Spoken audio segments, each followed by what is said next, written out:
ያለ ምክንያት ተጨንቃችሁ ታውቃላችሁ? ምን እንደሆናችሁ ሳታውቁት ዝም ብሎ ብዥ ያለ ነገር ማለት ነው። በምን እንደተናደዳችሁ ሳታውቁት ደርሳችሁ ታኮርፋላችሁ። ብዙ ሰው ይቸግራል፣ መፍትሄ እያጣ ነው። ቆስላችሁ ቁስል የሚያጥብ እንባ የሚያብስ ዘመድ ባይኖራችሁ ጠያቂ በሌለበት ዘመድ፣ በር ከፋች በሌለበት በር የከፈተ ኃይል ምስጋና ነው። ብንራብ ምግብ ነው። ብቸኛ ብንሆን ዘመድ ይሰጣል። ብንታመም ይፈውሳል። እጥፍ በረከት ያድላል። እድሜ ያረዝማል። ጠላት እንዳይዘን ያደርጋል። ድዊ ይፈውሳል። አጋንንትን ያረቃል። የስጋም የነፍስም ነፃነት ይሰጣል። ከብቸኝነት ያወጣል። ከሐዘን ያወጣል። ከድንቁርና ያወጣል። እግዚአብሔርን እንዳናይ የተጋረደብንን ጨለማ ሁሉ ይገፋል። የደስታ ሕይወት ይሰጣል። ሐዘንን ያርቃል። ጨለማን ያርቃል። ዕውቀት ይሰጣል። እግዚአብሔርን ያሳያል። የዘላለም ሕይወት ይሰጣል። ከጥፋት ያድናል። ከእንስሳት ሕይወት አውጥቶ ከውድቀት አውጥቶ ከዲያብሎስ ተንኮል አውጥቶ ሰዎችን መልአክ ያደርጋቸዋል። ሰውን መልአክ መልአክን ሰው የሚያደርገው ምስጋና ነው። በሕይወታችሁ ፈተና ስትፈተኑ ምስጋና ምን ያደርግልኛል? ምን ጥቅም አለው? በሕይወቴ ምን አመጣ? ምን እንደሚሰራልኝ ሊላችሁ ይችላል ህሊናችሁ። ይህን ጥያቄ ሲጠይቃችሁ ህሊናችሁ ይሄን መልስ እንድትመልሱ። አንዳንድ ጊዜ ሰይጣን አለ አይደለ? የትም ስንሄድ ዝም ብሎ መዘጋት፣ ቢሮም ስትሄዱ የከፋ ፊት፣ ቤትም ስትመጡ የከፋ ፊት፣ እንደው ደግሞ ልሳፈር ስትሉም የከፋ ፊት ያለው ባጃጅ የሚያመናጭቅ፣ እንደው የትም ነው የሚዘጋብኝ እኔ እንላለን። አንዳንድ ቀን ምን እናድርግ ስትሉ እዚያ ቁጭ ብላችሁ አትቆዝሙ። ብዙ ሰው እኮ ይዘጋበታል ታውቃላችሁ። ስራ እንዳታገኙ የሚዘጋባችሁ ነገር ሊኖር ይችላል። ሰይጣን ለማንም ሰው እየሄደ በር ይዘጋል። ትዳር ሊዘጋባችሁ ይችላል።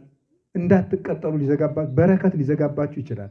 ማድረግ ያለብን ምንድን ነው? የትም ስትሄዱ የሚዘጋባችሁ ከሆነ ስታመሰግኑ ይከፈታል። ስታማርሩ ግን አይከፈትም። እናንተ እኮ ባታን ጠዋት ዘክራችሁ ከሰዓት እንቅፋት ሲመጣችሁ ምን አድርጌሽ ነው ባትዬ ነው የምትሉት። እንዲሁ ይገርማል። ራሳችሁ እየተንከረፈፋችሁ አስተውላችሁ ሳትራመዱ እንቅፋት በመጣችሁ ቁጥር ገብርኤል ምን አድርጌህ ነው የምንለው እንጂ የእኛ እኮ ጥጋብ እኮ ልክ የለው። ስናማርር ያጣነው ነገር እንዲያውም ጨርሶ እንዲርቅ ነው የምናደርገው። ስናመሰግን ግን ያጣነው ነገር ተመልሶ እጥፍ ሆኖ እንዲመጣ ያደርጋል። ስናመሰግን አስሮ የያዘን ሰይጣን ከነ መሰረቱ ይናወጣል። የክፋት መሰረት የሆኑ ሰዎች ሁሉ ይነቀላሉ፣ ይጠፋሉ። ጤና ልንጠማ እንችላለን። ሰላም ልንጠማ እንችላለን። የሰው ብሶትም ሊኖርብን ይችላል። ብዙ ብቻ እያንዳንዳችን ጥም አለብን። እውነት ለመናገር እውቀት የጠማዋለ፣ ሀብት የጠማዋለ፣ ሁላችንም ገልጸን የማንናገረው በድህነትም ውስጥ ብንሆን በሀብትም ውስጥ ብንሆን የተማርንም ብንሆን ያልተማርንም ብንሆን እያንዳንዳችን ጥም አለብን። ምስጋና ያንን የተጠማነውን እንድንረካ ያደርገናል።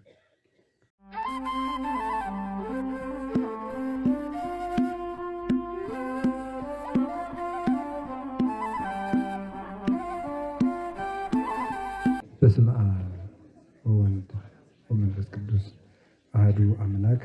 በስመ አብ ወወልድ ወመንፈስ ቅዱስ አሐዱ አምላክ። በስመ አብ ወወልድ ወመንፈስ ቅዱስ አሐዱ አምላክ። ይትባረክ እግዚአብሔር አምላከ አበዊነ ቅዱሳን። ቅድመ ዓለም የነበረ ይህንን ዓለም የፈጠረ ዓለሙን በቸርነቱ የሚመግብ የሚያስተዳድር ሰው ሆኖ ዓለምን ያዳነ ጌታችን መድኃኒታችን ኢየሱስ ክርስቶስ ስለሚያደርግልን ስላደረገልን ቸርነቱ ሁሉ ከአብና ከመንፈስ ቅዱስ ጋር አንድ በምትሆን መንግስቱ ክብር ምስጋና ይግባው። የተከበራችሁ አባቶቻችን ካህናት፣ ወንድሞቻችን ዲያቆናት፣ የጌታችን መድኃኒታችን ኢየሱስ ክርስቶስ ቤተሰቦች በዛሬው ዕለት የቅዱስ ዳዊትን በረከት የያዘ የበገና ትምህርትን የተመረቃችሁ ተመራቂዎች፣ አባቶች፣ እናቶች፣ ወንድሞች፣ እህቶችና ሕፃናት ሁላችሁም አንድ አምላክ በሚሆን በአብ በወልድ በመንፈስ ቅዱስ ስም እንደምን አደራችሁ? እንደምን አረፈዳችሁ? እንደምን ቆያችሁ? ልዑል እግዚአብሔር ፈጣሪያችን ስሙ የተመሰገነ ይሁን። እንኳን አደረሳችሁ። እግዚአብሔር በመካከላችን ተገኝቶ እንዲያስተምረን ቅዱስ ፈቃዱ ይሁንልን። ለተወሰነች ጊዜም ቢሆን የመጽሐፍ ቅዱስ ኃይለ ቃል ወስደን ትንሽ ትምህርት እንማማራለን። ምስጋና በሉ። የችግሮች ሁሉ መፍትሄ ነው። እስኪ በሉ እንደገና በሉ። እሺ ድገሙት አንድ ጊዜ። የችግሮች ሁሉ ሶስተኛ በሉ። ምስጋና የችግሮች ሁሉ መፍትሄ ነው። ስለዚህ ዛሬ የተመረቃችሁት ስለ ምስጋና ነው። ምስጋናን በተመለከተ የተመረቃችሁት እና ምስጋና ምን ያደርግልናል ጥያቄ ይጠይቃችኋል ነፍሳችሁ። አሁን ሕፃናትም ተመርቀዋል፣ በእናት አባቶቻቸው መሪነት ተመርቀዋል፣ ትልልቆችም ተመርቃችኋል። በሕይወታችሁ ግን ፈተና ስትፈተኑ ምስጋና ምን ያደርግልኛል፣ በገና መደርደር ምንድን ይሰራልኝ ሊላችሁ ይችላል ህሊናችሁ። ህሊና ደግሞ የዚህን ጊዜ ነው የምጠይቃችሁና ተዘጋጅታችሁ ጠብቁኝ አይልም። ችግር የገጠመው ዕለት ብቻ ይሄ ምን ያደርግልኛል ይላል። የዚያን ጊዜ እንድትመልሱት ነው። የእኔ በገና መደርደር ምን ጥቅም አለው፣ በህይወቴ ምን አመጣ ብሎ ሊጠይቃችሁ ስለሚችል ይህን ጥያቄ ሲጠይቃችሁ ህሊናችሁ ይሄን መልስ እንድትመልሱና ሌላው ምክንያቱ ይሄን የበገና ምስጋና እናድርገው እንጂ በህይወታችን ዘመን ሁሉ ምስጋና የምናመሰግን ከሆነ ችግሮች ሁሉ እንደሚፈቱልን ልነግራችሁ ነው። የመጽሐፍ ቅዱስ ታሪክ መነሻ ልውሰድ ስንል የምንወስደው የሐዋርያት ሥራ ምዕራፍ 16 ቁጥር 25 ላይ ያለውን ኃይለ ቃል ነው እና በመጽሐፍ ቅዱስ ምስጋና ምን ለሰዎች መፍትሄ እንዳመጣ እነግራችኋለሁ። ምስጋና ምን ምን ችግሮችን ፈቷል የሚለውን ነው ላሳይ የፈለግኩት። እግዚአብሔር ሰዎችን፣ መላእክትን፣ የሚታዩትን የማይታዩትን፣ ረቂቃንን፣ ግዙፋንን፣ እንስሳት፣ አራዊትን፣ ድንጋዩን፣ እጽዋትን ሁሉ፣ ባህርና ቀላያትን፣ ምድርን፣ ሰማይን፣ ጠፈርን፣ ደመናን፣ በረዶን ሁሉ ፈጥሯል። በካህሊነቱ ከፈጠራቸው ፍጥረታት መካከል ሁሉም ፍጥረታት በየወገናቸው በየመጠናቸው ፈጣሪያቸውን እሱ በሚያውቀው መንገድ ያመሰግኑታል። በትንቢተ ዳንኤል እንደተገለጸልን ይባርክዎ ኩሉ ግብረ እግዚእ ለእግዚአብሔር፣ የእግዚአብሔር የእጁ ስራዎች ሁሉ እግዚአብሔርን ያመሰግኑታል ይላል። ለምሳሌ በረዶ ያመሰግነዋል። ይባርክዎ ደደኮ መርቄ ለእግዚአብሔር፣ ብርድና ውርጭ እግዚአብሔርን ያመሰግኑታል። ይባርክዎ እሳት ወላሂብ ለእግዚአብሔር፣ እሳትና ሙቀት ሁሉ እግዚአብሔርን ያመሰግኑታል ተብሎ ተጽፏል። እንስሳት፣ አራዊት፣ በረዶ፣ ውርጭ ይህ ሁሉ እግዚአብሔርን ያመሰግናል። እዚህ ላይ አንድ ጥያቄ መጠየቅ እንችላለን። እንደዚሁ እነዚህ ምንድን ነው የሚያመሰግኑት ሲባል የእነዚህ ምስጋና የሚባሉ የእግዚአብሔርን ትእዛዝ መፈጸማቸው ነው እንጂ እግዚአብሔርን ቅዱስ ቅዱስ ቅዱስ እያሉ እንደኛ ቃል አውጥተው ዜማ መጥነው ድምፅ አውጥተው አያመሰግኑም። ምስጋና የተባለላቸው መታዘዛቸው ነው። በረዶ በዚህ ውረድ ሲለው ይወርዳል፣ ነፋስም እንዲህ አድርግ ሲባል ያደርጋል፣ እሳቱም እንዲህ ሲለው ወርደህ አቃጥል ሲለው ያቃጥላል፣ ቀዝቅዝ ሲለው ይቀዘቅዛል። ልክ ለሰለስቱ ደቂቅ እንደተደረገው እሳቱ ይነድ ነበር። ውርጭ ሁን ሲለው ለቅዱስ ቂርቆስ እና ለእናቱም ለኢየሉጣ እንደተደረገው ይሆናል። ስለዚህ ፍጥረታት እግዚአብሔርን አመሰገኑ የሚባለው መታዘዛቸው ነው።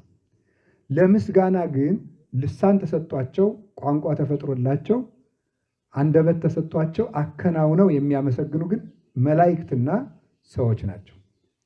ሰዎችና መላእክት ለምስጋና የተፈጠሩ ናቸው። ስለዚህ መጀመሪያ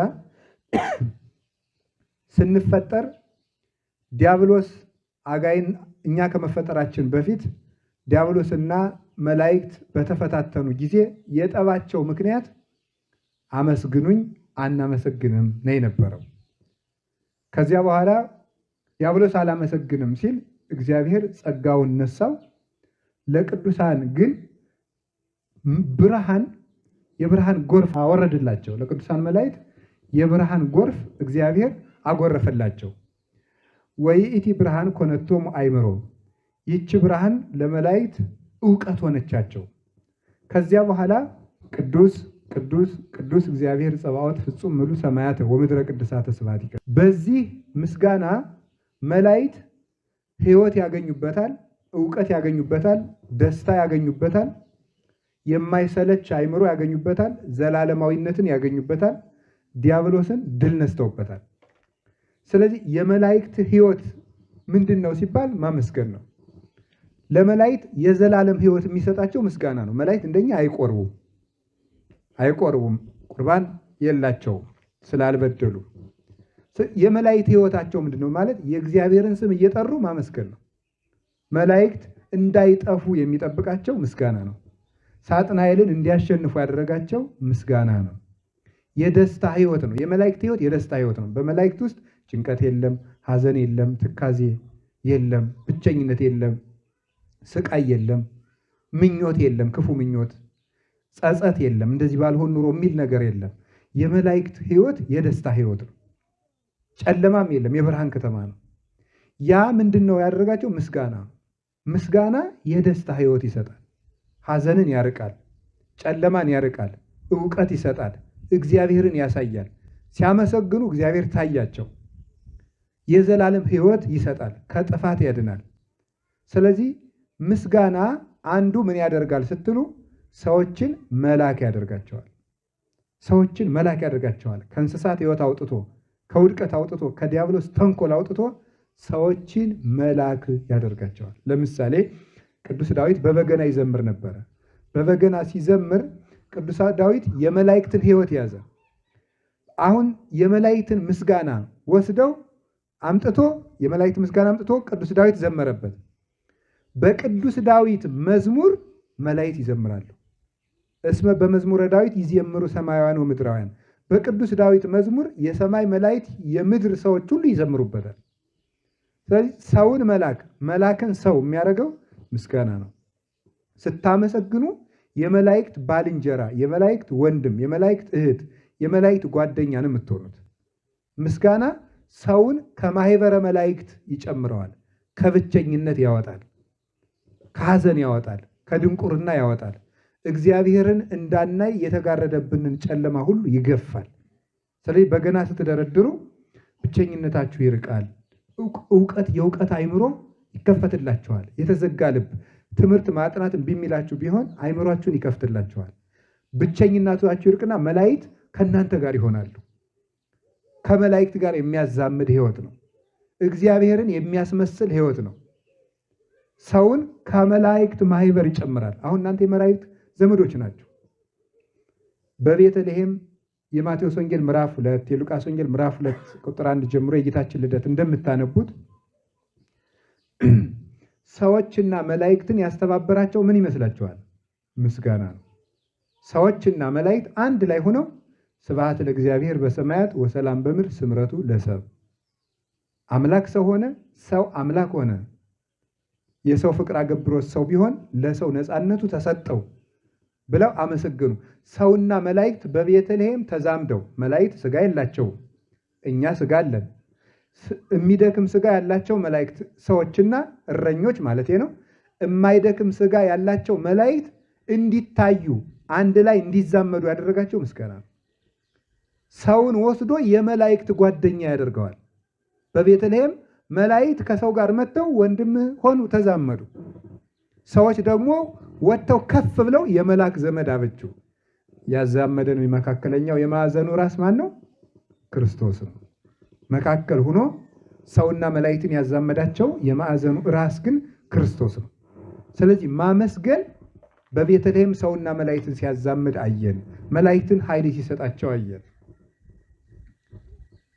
ከዚያ በብሉይ ኪዳን ምስጋና የሰራውን ስራ ልንገራችሁ። አንድ ምስጋና ያጣናውን ምንጭ እንዲፈልቅ ያደርጋል። በኦሪት ዘኍልቍ ምዕራፍ 22 ላይ ስትመለከቱ እስራኤል የሚጠጡት አጡ። የሚጠጡት ውሃ ሲያጡ ምንድን ነው ያደረጉት? እግዚአብሔር በሙሴ ልብ ጥበብ አሳደረበትና ሙሴ እንዲህ አላቸው፣ የአባቶቻችን ምንጭ ሆይ ፍለቅ፣ እኛም እንዘምርልሃለን በሉ አላቸው። ምን አለ? እስኪ የአባቶቻችን ምንጭ ሆይ ፍለቅ በሉ። ምንጭ ሆይ ምን በላሉት? ፍለቅ። እኛም ምን እንላለን አሉት? እንዘምራለን። ምንጭ ሆይ ፍለቅ፣ እናንተም ዘምሩ አሉ። ሲዘምሩ ውሃ ፈለቀላቸው፣ ጥማቸው ተቆረጠ። ምስጋና የተጠማነውን ነገር እንድንረካ ያደርገናል። ጤና ልንጠማ እንችላለን፣ ሰላም ልንጠማ እንችላለን። የሰው ብሶትም ሊኖርብን ይችላል። ብዙ ብቻ እያንዳንዳችን ጥም አለብን። እውነት ለመናገር ሰላምም ይጠማዋል፣ ጤናም ይጠማዋል፣ ዕውቀት ይጠማዋል፣ ሀብት ይጠማዋል። ሁላችንም ገልጸን የማንናገረው በድህነትም ውስጥ ብንሆን በሀብትም ውስጥ ብንሆን የተማርንም ብንሆን ያልተማርንም ብንሆን እያንዳንዳችን ጥም አለብን። ያንን የተጠማነውን ሁልጊዜ የሚያረካ ውሃ ከሆዳችን ውስጥ እንዲፈልቅ የሚያደርገው የታተመ አለት ውሃ እንዲያፈልቅ የሚያደርገው ምስጋና ነው። የእግዚአብሔር ቤተሰቦች በጎ ነገር እንዲፈልቅላችሁ ከፈለጋችሁ ሁልጊዜ አመስግኑ። ማመስገን ማለት በገናዋን ደርድሮ ጨርሶ በኋላ ማማረር አይደለም። በየሁኔታችሁና በቦታችሁ ሁሉ እግዚአብሔር ይመስገን ማለት ብሎ ነፍሳችን ተለምደዋለች። ምንም ነገር ሲገጥማችሁ እግዚአብሔር ይመስገን እስኪ በሉ። እግዚአብሔር ይመስገን በሉ። እግዚአብሔር ይመስገን ካል አፋችን የለመደውን ነገር ጆሮአችን ይሰማዋል። ጆሮአችን የሰማውን ነገር አይምሯችን ይለምደዋል። አይምሯችን የለመደውን ነገር ደግሞ ሕዋሳት እንዲሰሩ አንድ ቀን እግዚአብሔር ኃይል ይሰጠናል። ስለዚህ ማመስገን ምንጭ ያፈልቃል እና አመስግናችሁ የተጠማችሁትን ነገር እንደምታገኙ እርግጠኛ ነኝ። ተናዳችሁ ለምሳሌ እንደው ዛሬ የሚያረጋጋኝ ነገር ባገኘው እንትና አብሽቆኛል እንደዚህ ስትሉ ራሱ አመስግኑ። ዝም ብላችሁ ትንሽ ካመሰገናችሁ ልቅቅ ይሄ ዝም ብሎ እንደ ጨለማ ከትከሻችሁ ላይ ወረድ ሲል ታገኙታላችሁ። አሁን እንደናንተ በገና አልችልም፣ ግን እንደው ከነደደኝም ትንሽ አንድ መዝሙረ ዳዊት ካልኩ ቀለል ይለኛል። እናንተ ግን ታድላችኋል፣ በገና ትችላላችሁ፣ እኔ አልችልም። ስለዚህ ማመስገን ምንጭ ይሰጣል። ለሁላችንም በጎ ምንጭ ያፍልቅልን መድኃኔዓለም። ያ ምንጭ ደግሞ ማነው? ክርስቶስ ነው። የተጠማ ቢኖር ወደ እኔ ምን ይበል ብሏል? ይምጣ እንዲሁም ይጠጣ ብሏል።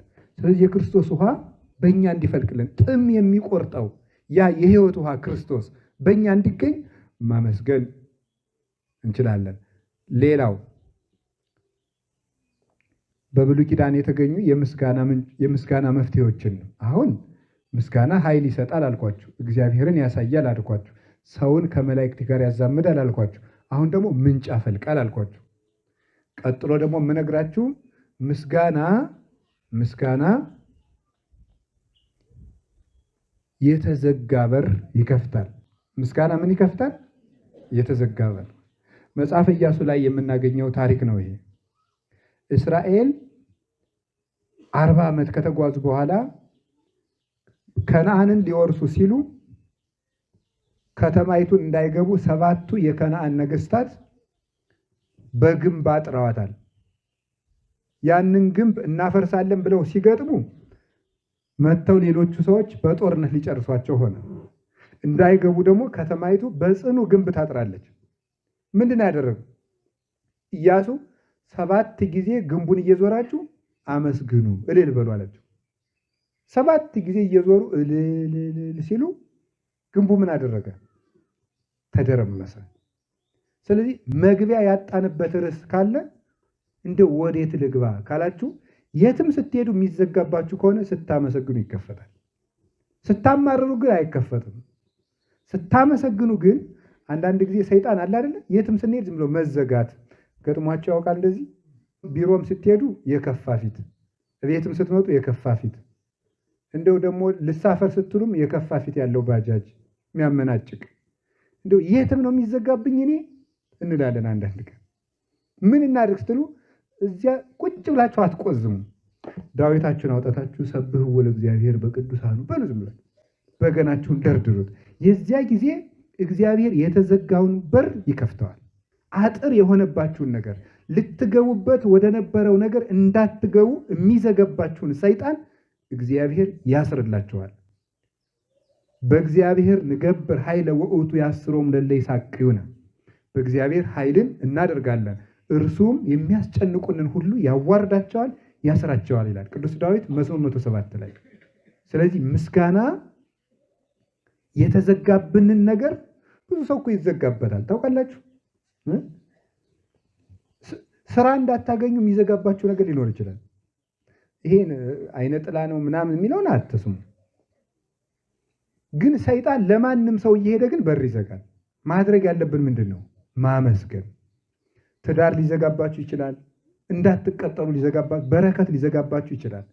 ያን ነገር የምታስከፍቱት እግዚአብሔርን በማመስገን ነው። አንድ አባት የተናገረውን እንገራችሁ። ወደ ሰይጣን ዙረህ ሰይጣንን አታሸንፈውም ይላል። ወደ ማን ዙረህ ነው? ወደ ማን ዙረህ ነው? ወደ እግዚአብሔር ዙረህ ነው። ወደ ሰይጣን ዙሮ ሰይጣንን ማሸነፍ አይቻልም። ወደ እግዚአብሔር ዙረህ ነው። እግዚአብሔርን ስናመሰግን እናንተ ዝም ትላላችሁ፣ የሰራዊት ጌታ እግዚአብሔር ደግሞ ስለ እናንተ ይዋጋል ተብሎ እንደተነገረ እኛ ወደ እሱ እንናገራለን። እግዚአብሔር ደግሞ ዲያብሎስን ሁርም ድህሬ ሰይጣን፣ አንተ ክፉ እኔን ከሚከተሉ ሰዎች ወግድላቸው ብሎ ያስወግድልናል።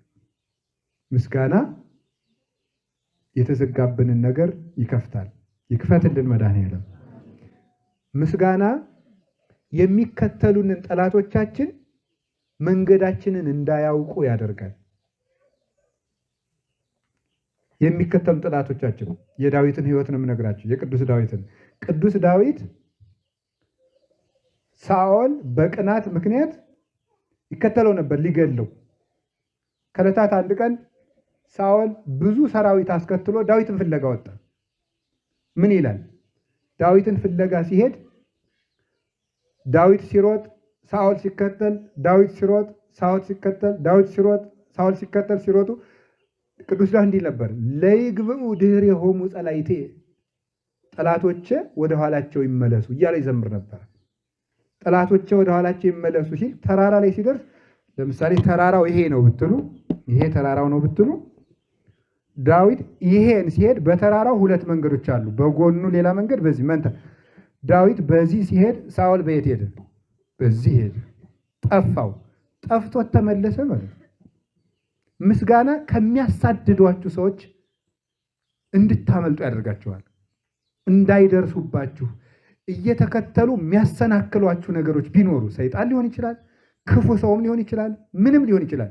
ብቻ ወደ እግዚአብሔርም ሆነ ወደ መልካም ነገር እንዳትደርሱ ሰኮናችሁን እያሰናከለ የሚከተላችሁን ነገር እግዚአብሔር ያስቀርልናል። ምስጋና ከሚከተሉን ጠላቶቻችን ዛረተውን ከመሐየለ እግሬ፣ እግሮችን እንደ ብሆር የሚያበረታቸው እግዚአብሔር ነው። እግዚአብሔር ኃይሌ ወፀወኔ ወእቱ ይከልቦቱ ወበአምላኬ የተአደው አለ አረፍት ለአምላኬ የሰነጹ ፍኖቱ። እግዚአብሔር ብሮጥ መጠጊያዬ ነው፣ ብዋጋ ጋሻዬ ነው ብሏል። ስለዚህ እግዚአብሔር ማምለጫ አለታችን ነው። ስንሮጥ ተከትለው እንዳይዙን የሚያደርገን ክፉ ጠላቶቻችን አጋንንት ሕይወታችንን እንዳይዙ ወደኋላ የሚያስቀርልን፣ እኛን ደግሞ የማምለጫ በር የሚሰጠን እግዚአብሔር ስናመሰግነው ነው። ከቃሉ ጋር ናቸው። ከቃሉ ጋር ናቸው። ሶስት ነገሮች ነው የሚቀሩኝ። ምስጋና ደዌን ይፈውሳል፣ እጥፍ ድርብ ሀብት ይሰጣል።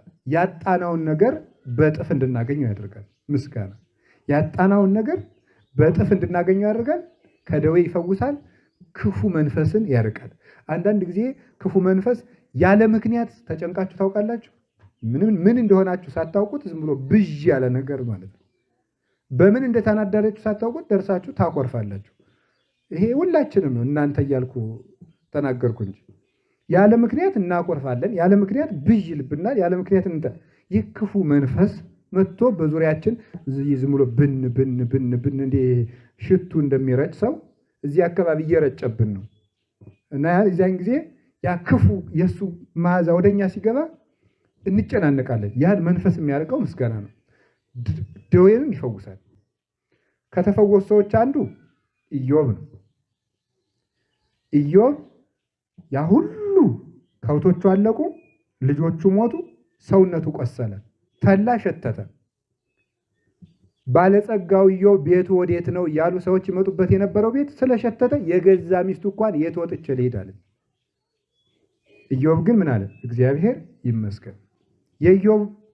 የኢዮብ ትልቁ መዋጊያ ጋሻው ምን እንደሆነ ታውቃላችሁ? ምስጋና ነበር። ባለቤቱ የተዋጋችሁ ምንድን ነበር የምትለው? ባርኮ ሙት፣ እግዚአብሔርን ስደብና ሙት፣ ከዚህ በላይ ምን ያደርግሃል ነበር ያለችው። እሱ ግን እግዚአብሔር ሰጠ፣ እግዚአብሔር ነሳ አለ። አመሰገነ። ሲያመሰግን ያ ምስጋናው እግዚአብሔር በደመና እንዲያነጋግረው አደረገው። በደመና ተገልጦ እግዚአብሔር ፈወሰው፣ ዘመኑን አረዘመ፣ ደዌውንም ፈወሰው። ከዚያ በኋላ ተመልከቱ፣ እጥፍ ድርብ ሀብት ይሰጣል ብያችሁ ነበር። ያጣነው ነገር ስናማርር ያጣነው ነገር እንዲያውም ጨርሶ እንዲርቅ ነው የምናደርገው። ስናመሰግን ግን ያጣነው ነገር ተመልሶ እጥፍ ሆኖ እንዲመጣ ያደርጋል። ኢዮብ እጥፍ ልጅ ተሰጠው፣ እጥፍ ግመል፣ እጥፍ በቅሎ፣ እጥፍ ፈረስ፣ እጥፍ በግ፣ እጥፍ ፍየል፣ እጥፍ ከብት ተሰጠው። ምንድነው ይሄን ያመጣለት? ምስጋና ነው። ባጣነው ነገር ላይ አመስጋኞች ከሆን እግዚአብሔር ጨምሮ ያመጣዋል። ስታመሰግኑ ግን መቆየት ግን ያስፈልጋል። ምን ያስፈልጋል?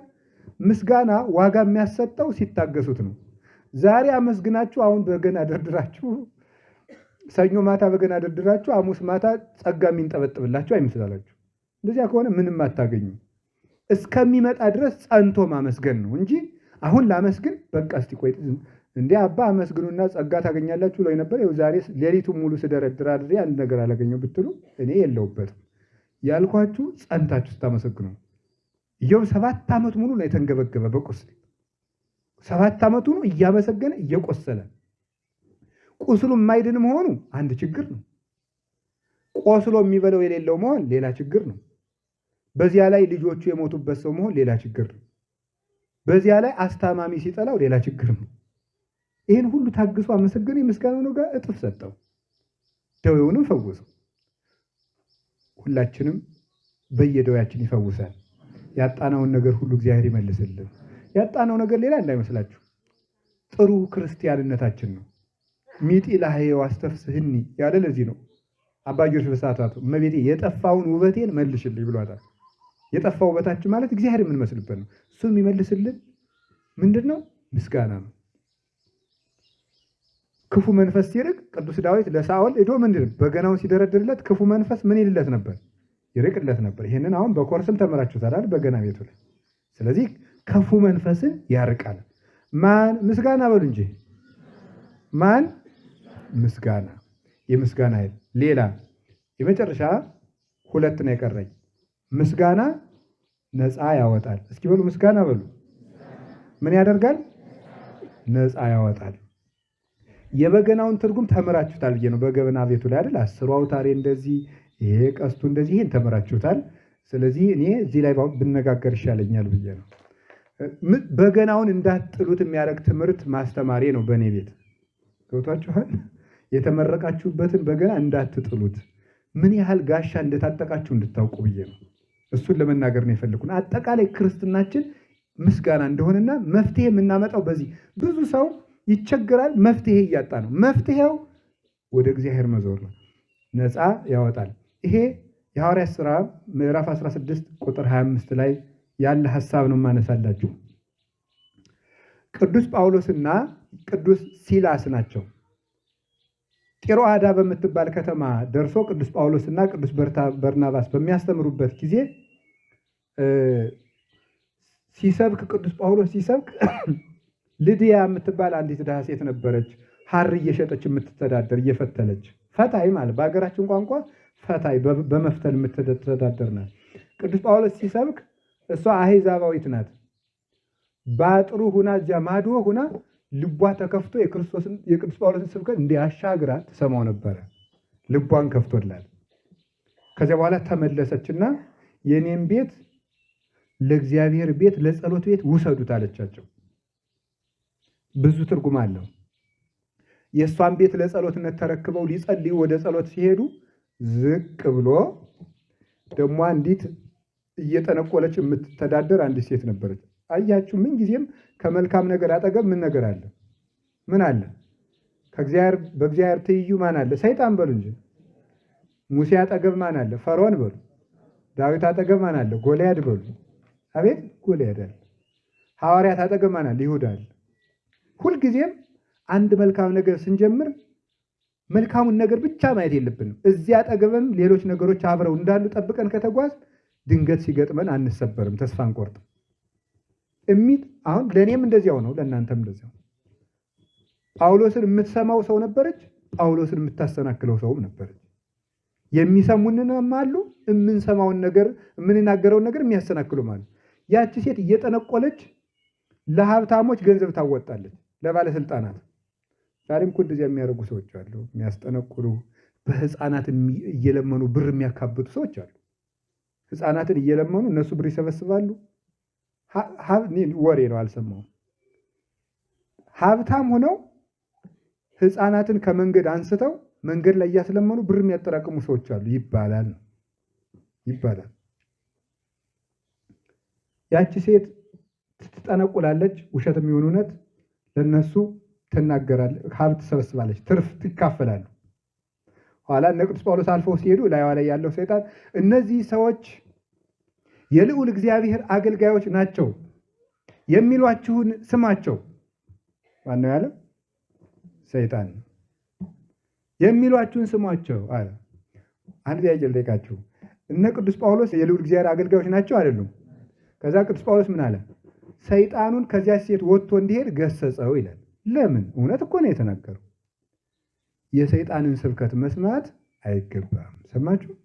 የሰይጣንን አሁን በዚህ ዘመን እንደዚህ ያለ ነገር ነውር ነው፣ ተዋጋንን ታታስለፍልፉ እንደዚህ ስንል ሰይጣኑ ራሱ እየመሰከረ ይላል። የሰይጣን ስብከት አትስሙ ተብለን ሐዋርያት ነው ያዘዙን። ሰይጣን መቸለቱ እውነት ቢናገር እንኳን ሰይጣን ከሰበከው ለተንኮል ነው የሚሰብከው። ስለዚህ የሰይጣን ስብከት አናዳምጥም፣ የሰይጣን ምስክርነት አንሰማም። ማነው እንትን ወዘተ እንደዚህ ያለ ነገር አትከተሉ። አስወጥቶ ሰደደው ቅዱስ ጳውሎስ። ጋኔኑ ሲወጣ ምን እንዳደረጉ ታውቃላችሁ? ሲወጣ የዚያች ሴትዮ ገንዘብ ያተርፉ የነበሩት ለካ ትልልቅ ባለስልጣናት ተጀርበዋል። ብዙ ጠንቋዮች፣ ብዙ ውሸታሞች፣ ብዙ አጋንንትን እናወጣለን የሚሉ ሰዎች ጀርባቸው እነማን እንዳሉ እግዚአብሔር ያውቃል። እነዚህ ሰዎች ሀገራችን ሮምን ሊበጠብጡ የመጡ ናቸው ይባላል። ሀገራችን ሮማን ሊበጠብጡ ነው እነዚህ የመጡት፣ ያለመድነውን ነገር ወደ ሀገራችን እያስገቡብን ነው ተባለ። ሰውን ሁሉ በሐሰት አስመሰክረው በብር እንደሚያሳድዷቸው ማን ያውቃል? ይህን ገበያ ምን ያንጫጫዋል ቢባል እበልጣል እበለጣል። ሁሉም ለጥቅሙ ነው የሚንጫጭ። ለቅሶ ላይ ሰው የሚያለቅሰው እኮ ለሞተው ሰው አዝነው አይደለም። የራሱ ወይ ሚስቱ አብሽቃው የሚያለቅስም ይኖራል። ባሏ የደበደባት ትዝ ብሏትም ልትንሰቀሰቅ ትችላለች።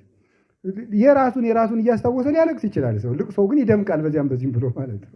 ስለዚህ ምንድን ነው ሰዎቹ የሚሉት ለሀገር ተቆርቁረው ነው የሚመስሉት፣ የሚያለቅሱ ግን ለራሳቸው ጥቅም ነው። አባቶቻችን የሚሳደዱት ሲሰቃዩ የሚኖሩት በዚህ ምክንያት ነው። ከዚያ በኋላ ምን ሆነ?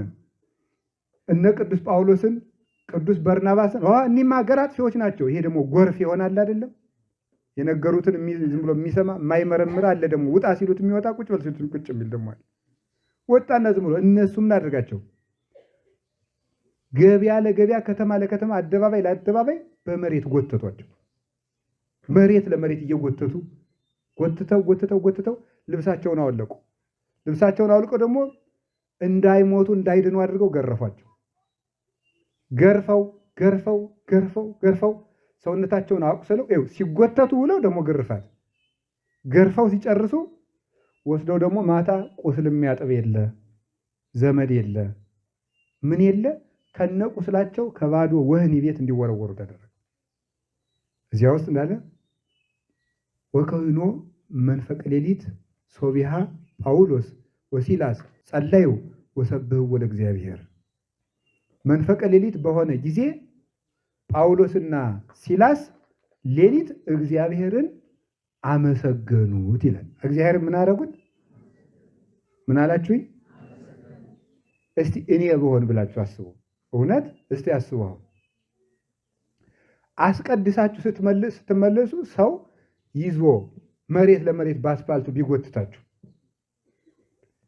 ከዛ ደግሞ ተቀብሎ ሰው ቢገርፋችሁ ሌላ ጊዜ ታስቀድሳላችሁ? ጭራሽ እኔ ባስቀደስኩ እንድገረፍ ታደርጋለህ ወይ? እግዚአብሔር ቅልጥ ብሎ ይቅር። እንዲህ አይነት ሃይማኖት አትሉም ወይ? አዎ እንዴ! እናንተ እኮ ባታን ጧት ዘክራችሁ ከሰዓት እንቅፋት ሲመጣችሁ ምን አድርጌሽ ነው ባትዬ ነው የምትሉት። እንዲሁ ይገርማል። ራሳችሁ እየተንከረፈፋችሁ አስተውላችሁ ሳትራመዱ እንቅፋት በመጣችሁ ቁጥር ገብርኤል ምን አድርጌህ ነው ነው የምንለው እንጂ የኛ እኮ ጥጋብ እኮ ልክ የለው። ተገርፈው ተደብድበው ተሰቃይተው ጸለዩማ አይደንቀኝም፣ ጸሎትማ አውጣኝም ተብሎ ይጸለያል። ያመሰግኑት ነበር ነው። በማይመች ሁኔታ ውስጥ ፈጣሪን ማሰብ ነው እግዚአብሔርን ማመን ማለት። ከዚህ በኋላ ምን አለ? ወአድለቅለቀ አቢይ ድልቅልቅ ወአንቀልቀለ መሰረተ ቤተ ሞቀ። ታላቅ ንውጽውጽታም ሆነ ከምናቸው? ከምስጋናቸው የተነሳ የወህኒ ቤቱ መሰረት ሁሉ ተነዋወጸ። ወተከስቱ ሁሉ አናቅጽ፣ የተዘጉ በሮች ሁሉ ተከፈቱ። እስኪ በሉ ይሄንን በሉ። የተዘጉ በሮች ሁሉ በሉ። ደግሞ ይኸውላችሁ ሲጎተቱ ብለው እንደውም ያልነገርኳችሁ አለ። ሲጎተቱ ብለው ራቁታቸውን ተገርፈው ከነቁስላቸው ወህኒ ቤት ዝም ብሎ አለም የተዘጋባቸው በታላቅ ግንድ እግራቸውን አጣብቀው ጠርቀው አሰሯቸው ነው። ተመልከቱ ማሙ ቀን ሲጎተቱ አሉ፣ ሲገረፉ አሉ። እግራቸው እንዳያርፍ ደግሞ ከነቁስሉ በግንድ ታስሯል። እንዲህ ብለው አመሰገኑ። ያ ምስጋና ኃይል ነበረውና የተዘጉ በሮች ሁሉ በምስጋና ተከፈቱ። ስናመሰግን የተዘጋ ይከፈታል ብያችሁ ነበረ። ተነዋወጸ፣ የታሰሩበት ቤት ተነዋወጸ። ስናመሰግን አስሮ የያዘን ሰይጣን ከነመሰረቱ ይናወጣል። ከነመሰረቱ ነው የሚናወጠው። የእስር ቤት መሰረቶች ማለት የክፋት መሰረት የሆኑ ሰዎች ሁሉ ይነቀላሉ፣ ይጠፋሉ። ሳኦል ከነዘሩ ከነማንዘሩ ከነልጆቹ በገዛ ጦሩ ተነቃቅሎ ነው የጠፋ። የዳዊት መሰረት ግን ክርስቶስ ነበርና ዛሬም አለ። የሚያመሰግን ሰው መሰረቱ የጸና ነው። ያኛው ግን ረይክዎ ለኃጥእ ወተለዓለ ከማር ዘሊባኖስ ወሰበገብ ኃጥአይክዎ፣ ኃጢአተኛ እንደ ሊባኖስ ዘግባ ከፍሎ አየሁት ስመለስ ግን አጣሁት ተብሏል። ከዚያ በኋላ በሮቹ ሁሉ ሲከፈቱ የእስር ቤቱ ጠባቂ ደነገጠ። አምልጠው ነው ብሎ ራሴን ወታደር ተሰቃይቼ ከሞት በፊት ራሴን ላጥፋል። ቅዱስ ጳውሎስ ምን እንዳለ ታውቃላችሁ? አይዞ እኛ አልጠፋንም፣ ራስን በራስ ላይ ክፉ ነገር እንዳታደርግ። ወይ ፍቅር! እንደው ቅዱስ ጳውሎስን የሚያህል ሰው እንደው የት ነው የምናይ? እንደው አስሮ ከነቁስሉ በግንድ ጠርቆ ያሰረው ሰውዬ ራሱን እንዳያጠፋ ቶሎ ብሎ ይቆረቆርለታል። ለዚህ አይጨነቅ ነበር። ከዚያ በኋላ ደጁ እንደተዘጋ ነው የተከፈተ። እናንተ ቆይ ማን ናችሁ? የእግዚአብሔር አገልጋዮች ነው። ሄዶ ሰገደላቸው። እባካችሁን ነፍሴ እንድትድን እርዷት አላቸው። ተነስና በኢየሱስ ክርስቶስም ተጠመቅ፣ ከነ ቤተሰብ ትድናል። ቤታቸውን ወሰዳቸው፣ ቁስላቸውን አጠበላቸው። እሱ ተጠመቀ ከነ ቤተሰቡ ክርስቲያን። አያችሁ፣ እሱ የስጋቸውን ቁስል አጠበ፣ እነሱ የነፍሱን ቁስል አጠቡ። ይሄን አድርጉ። ይኸው ቆስላችሁ ቁስል የሚያጠብ እንባ የሚያብስ ዘመድ ባይኖራችሁ ምስጋና ዘመድ ይሰጣል። ዘመድ ሰጣቸው። ለቅዱስ ጳውሎስ ቁስል የሚያጠብ ዘመድ ሰጣቸው። ማንን የሰጣቸው? ራሱን አስሮ የሚጠብቃቸው የእስር ቤት ዘበኛ፣ ራሱን ወታደሩን፣ ጠላታቸውን ቁስላቸውን የሚያጥብ አደረገላቸው። ከዚያ በበነጋው ውጡ ብሏቸዋል። ሌሊት ደግሞ ውጡ ብሏቸዋል። አንወጣም ማለት ቅዱስ ጳውሎስ የእሱ ብልሃት መቼም ተቆጥሮ ያለ አንወጣም። ሌሊት ደግሞ ወስደው ገደል ሊጥሉን ነው። በዚያውስ ላይ እኛ ሮማውያን ነን። ሮማውያን ሰዎችን እንዴት ገደል ሊጥሉን ነው አለ። ብልሃቱ ነው። በጊዜው የሮም ዜግነት ያለው ሰው አይነካም። ከዚያ በኋላ ዜግነቱን ሲናገር ወዮላችሁ፣ ያሰርናቸው ሰዎች ሮማውያን ናቸው፣ ሮማውያን ናቸው። ሮማዊ ዜግነትን ያሰረ ወይም የሰደበ ራሱ የዚያን ጊዜ ይሰቀላል። እንዲፈቱ ተደረገ። ተፈተው በነፃነት አስተማሩ። ለዚያች ነፍስም ነፃነትን ሰጡ። ዘመድ በሌለበት ዘመድ፣ ጠያቂ በሌለበት ዘመድ፣ በር ከፋች በሌለበት በር የከፈተ ኃይል ምስጋና ነው። ምስጋና ቁስላችሁን ያደርቅላችሁ፣ እንባችሁን ያብስላችሁ፣ የተዘጋባችሁን ነገር ሁሉ ይክፈትላችሁ፣ ከታሰርንበት ሁሉ ነፃ ያወጣል። ነፃ የሚያወጣን እግዚአብሔርን ማመስገን ነው። ጸሎት ነፃ ያወጣናል። የነፃነት ባለቤት ልዑል እግዚአብሔር ሁላችንም በዓለም ያለነው ሁሉ ከታሰርንበት የኃጢአት፣ የልማት፣ የክፋት፣ የድንቁርና፣ ያለመደማመጥ የዚህ ሁሉ ማሰሪያ ኢትዮጵያን ሁሉ በአዲሱ ዓመት ይፍታልን። የዚህ ሁሉ መፍትሄ። ስለዚህ ምስጋና የችግር ሁሉ ምንድን ነው አልኳችሁ? መፍትሄ ነው ማለት ነው እንግዲህ። ስለዚህ ብንራብ ምግብ ነው፣ ብቸኛ ብንሆን ዘመድ ይሰጣል፣ ብንታመም ይፈውሳል፣ እጥፍ በረከት ያድላል፣ ዕድሜ ያረዝማል፣ ጠላት እንዳይዘን ያደርጋል፣ ድውይ ይፈውሳል፣ አጋንንትን ያረቃል፣ የሥጋም የነፍስም ነፃነት ይሰጣል። መጨረሻ ላይ ከእግዚአብሔር ጋር ያኖራል። ያኖረን። ለጸሎት እንነሳ።